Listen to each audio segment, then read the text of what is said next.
NEET UG 2022। ये trend इस वक्त ट्विटर पर खूब चल रहा है। ये ट्रेंड क्या कह रहा है ये तो आप समझ ही गए हैं।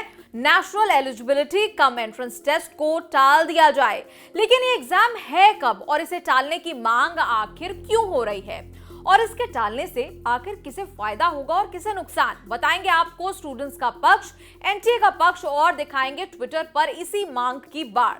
नमस्कार, आप देख रहे हैं न्यूज तक, मैं हूं निधि तनेजा। अब देखिए, नीट यूजी साल में एक बार होता है। ये एक ऐसा यूनिफॉर्म एंट्रेंस एग्जाम है जिससे आपको अच्छे खासे मेडिकल, डेंटल, आयुष या दूसरे colleges, deemed to be universities, institute जैसे एम्स, जिपमर में MBBS, BDS, BAMS, BSMS, BUMS या बीएचएमएस और दूसरे अंडरग्रेजुएट मेडिकल कोर्सेज में एडमिशन मिलता है। यानी डॉक्टर बनने की तरफ आपके शुरुआती कदम है ये। क्या आपको पता है कि इस नीट यूजी के एग्जाम में हर साल 12 से 15 लाख बच्चे बैठते हैं, लेकिन सिर्फ 6 से 8 लाख स्टूडेंट्स ही इसे क्लियर कर पाते हैं। मतलब करीब करीब आधे। बाकियों के सपने बिखर जाते हैं, टूट जाते हैं। इस साल भी कई छात्रों का सपना है कि नीट का ये एग्जाम देना, जो कि 17 जुलाई को होना है। अब आप सोचेंगे कि 17 जुलाई आने में तो अभी काफी वक्त है, तो अभी से क्या वो अड़चन है जो स्टूडेंट्स को आ रही है। दरअसल ट्विटर पर कई स्टूडेंट्स पोस्टपोन नीट यूजी 2022 लिखकर ये कह रहे हैं कि बोर्ड परीक्षाओं के बाद उन्हें मेडिकल प्रवेश परीक्षा की तैयारी के लिए बहुत कम समय मिल रहा है। आपको बता दें कि सीबीएसई 12वीं के टर्म 2 के साइंस स्ट्रीम के एग्जाम 7 जून को गणित के पेपर के साथ खत्म होंगे, जबकि कंप्यूटर साइंस स्ट्रीम के एग्जाम 13 जून को खत्म होंगे। वहीं नीट यूजी परीक्षा उसके ठीक एक महीने बाद 17 जुलाई को होनी है। ऐसे में स्टूडेंट्स का कहना है कि बोर्ड एग्जाम खत्म होने के बाद नीट परीक्षा के लिए 1 महीने से भी कम का समय बचेगा। इसीलिए नीट यूजी की तारीख आगे बढ़ाकर पिछले साल की तरह सितंबर में इसे कराया जाए। स्टूडेंट्स ने कहा कि इंजीनियरिंग एंट्रेंस, जेईई मेन परीक्षा के लिए छात्रों को एक से ज्यादा मौका मिल रहा है। वहीं नीट परीक्षा केवल एक ही बार आयोजित हो रही है, तो ऐसे में तारीखों का ध्यान रखना बेहद जरूरी है, नहीं तो उनके सपने धराशायी हो जाएंगे। स्टूडेंट्स का कहना है कि राज्यों में मॉप अप राउंड 3-4 दिन पहले ही कंप्लीट हुआ है। ऐसे में ड्रॉपर्स के पास प्रिपेयर करने के लिए कम टाइम होगा। काउंसलिंग में भी डिले हुआ, अब 3 महीने का समय प्रिपेयर करने के लिए कम लगता है। दूसरा पॉइंट जो स्टूडेंट्स ने रखा वो ये कि एमबीबीएस का नया एकेडमिक सेशन रिसेंटली ही शुरू हुआ है, तो कोई नया सेशन अब वैसे भी फरवरी-मार्च 2023 में ही शुरू हो पाएगा। तो ऐसे में स्टूडेंट्स को घर बैठकर काउंसलिंग का 6-7 महीने इंतजार कराने से अच्छा है कि आप उन्हें एग्जाम के लिए प्रेपरेशन का पूरा टाइम दें। कोविड के बाद नीट 2020 13 सितंबर को हुआ था, 2021 में एग्जाम 12 सितंबर को हुआ। 2021 की काउंसलिंग में 6 महीने से ज्यादा का वक्त लगा, तो फिर 2022 का एग्जाम 17 जुलाई को कैसे हो सकता है, ये तमाम स्टूडेंट्स पूछ रहे हैं। तीसरा तर्क जो स्टूडेंट्स ने दिया, उन्होंने कहा कि कई ऐसे स्टूडेंट्स हैं जो नीट और जेईई मेन दोनों देना चाहते हैं।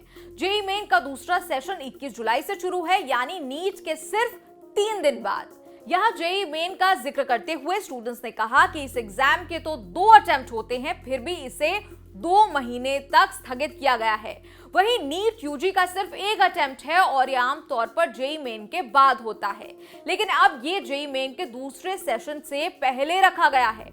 इसके बाद स्टूडेंट्स कहते हैं कि सीबीएसई मैथ्स का एग्जाम 7 जून को होना है, कंप्यूटर साइंस का एग्जाम 12 जून को होना है, एग्जाम 13 जून को खत्म होने हैं। नीट यूजी हमेशा सीबीएसई एग्जाम्स के 45-50 दिन के बाद ही होता था, लेकिन इस बार भला इसे 1 महीना भी पूरा टाइम क्यों नहीं मिला है। इसके अलावा स्टूडेंट्स कहते हैं कि सीयूईटी का एग्जाम जुलाई की पहली और दूसरी वीक में होना है। इन सभी एग्जाम्स के लिए एक साथ कैसे प्रिपेयर करेंगे, तो ऐसे में बेहतर यही है कि इस एग्जाम को कुछ और वक्त के लिए टाल दिया जाए और सितंबर के महीने में कराया जाए। ये जो आप देख रहे हैं ये इन्हीं स्टूडेंट्स के कुछ रिएक्शंस हैं। ट्विटर यूजर शहाबुद्दीन ट्विटर पर लिखते हैं, एनटीए आप हमें जवाब क्यों नहीं देते। ज्यादातर छात्र नीट एग्जाम की पोस्टपोनमेंट चाहते हैं, हम यहाँ मानसिक तनाव में हैं और आप वहाँ चुप बैठे हैं, ये फेयर नहीं है, हमारी मांगे सुनी जाएं।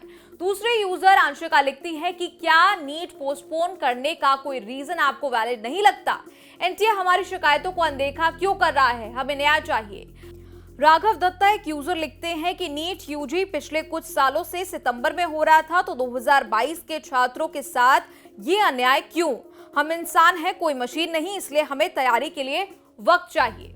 चलिए अब स्टूडेंट्स का दूसरा पक्ष भी सुन लेते हैं। हालांकि ये पक्ष बड़ा कम सुनने को मिला, लेकिन क्योंकि हर तरफ का पक्ष जानना जरूरी है, इसलिए सुनते हैं स्टूडेंट की बात। एक स्टूडेंट जो नीट ड्रॉपर है वो न्यूज तक को बताती हैं कि हमें पोस्टपोनमेंट नहीं चाहिए। उन्होंने कहा कि जेईई मेन पोस्टपोन होने के बाद अब ज्यादातर नीट एस्पिरेंट्स भी एक्सक्यूज दे रहे हैं और ये मांग उठा रहे हैं। उन्होंने कहा कि सबको पता था कि कट ऑफ बढ़ेगी, उसके बावजूद उन्होंने काउंसलिंग में नाम दिया। सिर्फ 1% चांस था सीट मिलने का, ये उस वक्त पढ़ सकते थे। हमें 8 महीने से ज्यादा का वक्त प्रेपरेशन के लिए मिला था, क्योंकि रिजल्ट्स नवंबर में आए थे। एक सीरियस एस्पिरेंट कभी ऐसा रिस्क नहीं लेगा। हमें कोई पोस्टपोनमेंट नहीं चाहिए, हम अपना और वक्त जाया नहीं होने देना चाहते। वहीं देखिए एनटीए ने इस पूरे मामले पर चुप्पी बनाई हुई है। न्यूज तक ने भी छात्रों की ये बात आगे रखी, लेकिन एनटीए की तरफ से कोई जवाब एनटीए की तरफ से हमें नहीं मिला। लेकिन हम ये जरूर जानना चाहेंगे कि आप इस मामले पर क्या सोचते हैं, क्या आप पोस्टपोनमेंट चाहते हैं या नहीं। स्टूडेंट्स अपनी राय लिखकर जरूर बताएं और देखते रहिए न्यूज तक।